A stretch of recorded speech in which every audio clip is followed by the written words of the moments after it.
Assalamualaikum warahmatullahi wabarakatuh.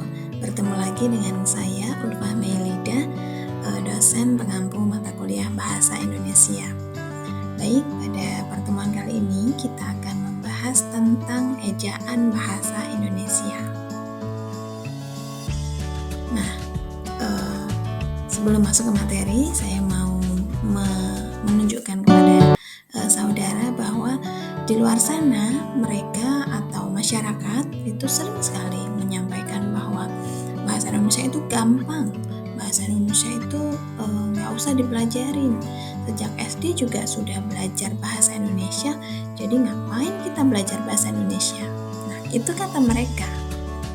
Tapi pada kenyataannya, nah ini salah satu tulisan yang saya jumpai di sekitar saya, dan ternyata dari perkataan-perkataan yang beredar atau berkembang di masyarakat yang tadi saya tampilkan itu, pada kenyataannya mereka masih saja melakukan kesalahan pada saat menuliskan tulisan dari bahasa Indonesia.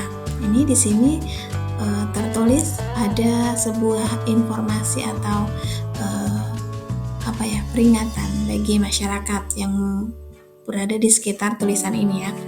Jadi di sini tertulis, perhatian, segala kerusakan, kehilangan barang, kendaraan selama berada di tempat parkir adalah tanggung jawab pemilik atau pengemudi. Nah, dari kalimat yang tertulis pada papan peringatan ini ada banyak sekali kesalahan. Mungkin saudara bisa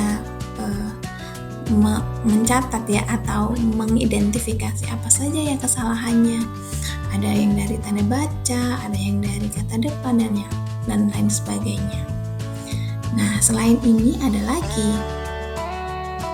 Ini yang paling sering dijumpai. Banyak sekali papan-papan dokter seperti ini yang tertempel di pinggir jalan, di depan klinik, di depan tempat praktek dokter dan sebagainya. Tertera di sini praktek dokter. Padahal mungkin kalau bagi yang belajar bahasa Indonesia sejak SD sudah mengenal KBBI, pasti di KBBI juga sudah pernah dicari bahwa kata yang baku itu adalah praktik, bukan praktek. Jadi tulisan-tulisan yang beredar di masyarakat yang tertera praktek dokter seperti ini tentu saja itu adalah salah. Padahal mereka mengaku bahasa Indonesia itu gampang, bahasa Indonesia sudah dipelajari sejak SD. Tapi pada kenyataannya seperti apa? Nah, ini seperti ini ya.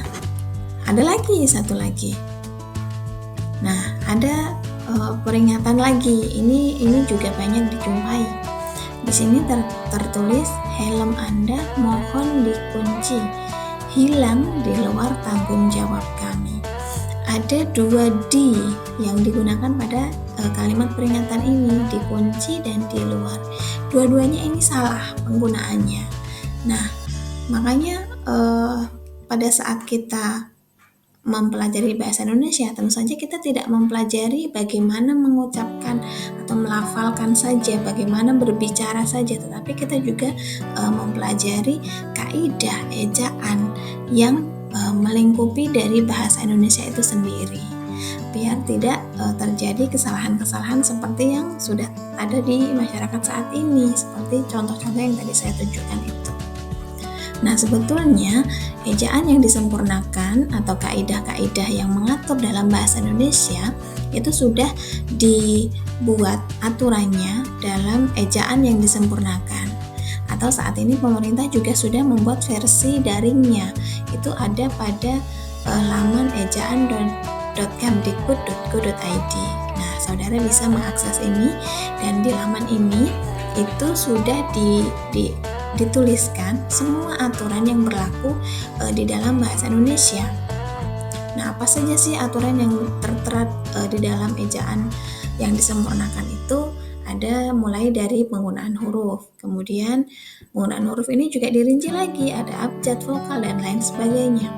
Kemudian ada penulisan kata, mulai dari kata dasar sampai kata sandang, si, dan sang.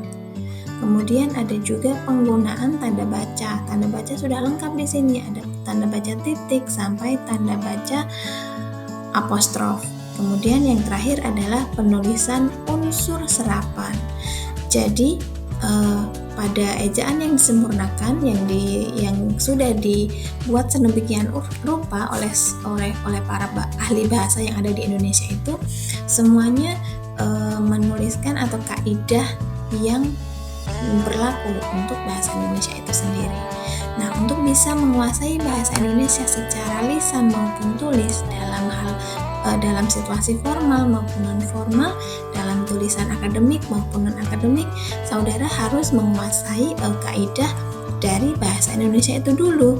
Jadi kaidah-kaidah yang tertera atau yang diatur di dalam ejaan yang disempurnakan ini itu tidak untuk dihafalkan ya, tetapi untuk dipahami, untuk dimengerti agar saudara juga bisa menerapkan. Jadi kalau sekadar menghafal saja, lebih baik menghafal Al-Quran ya, jadi pahalanya lebih besar. Tapi untuk kaidah atau ejaan bahasa Indonesia ini tidak untuk dihafal, melainkan untuk dipahami agar saudara bisa menerapkan dengan baik dan benar. Nah, sekarang kita masuk pada aktivitas individu. Jadi saudara tentu sudah belajar ya ejaan yang disempurnakan di buku ajar yang saudara gunakan, juga di situ sudah ada materi-materi yang bisa saudara pelajari. Nah, untuk menunjukkan seberapa menguasaikah atau seberapa pahamkah saudara terkait dengan ejaan dan kaidah bahasa Indonesia, saya ingin saudara mengakses tautan berikut ini, atau saudara bisa memindai kode QR ini. Silahkan nanti bisa dibuka gawainya, lalu bisa menuju tautan atau kode QR ini ya. Nah, nanti ketika sudah masuk ke laman ini, saudara akan ditampilkan papan yang akan saudara gunakan untuk menulis. Nah, di situ nanti akan saya dikte sebuah paragraf.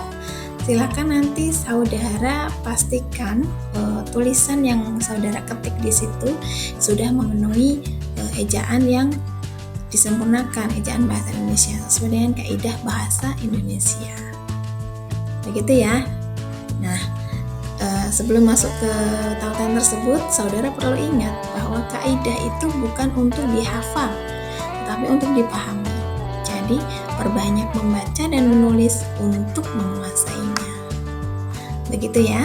Nah, demikian yang dapat saya sampaikan untuk materi ejaan bahasa Indonesia ini. Selamat belajar dan tetap semangat.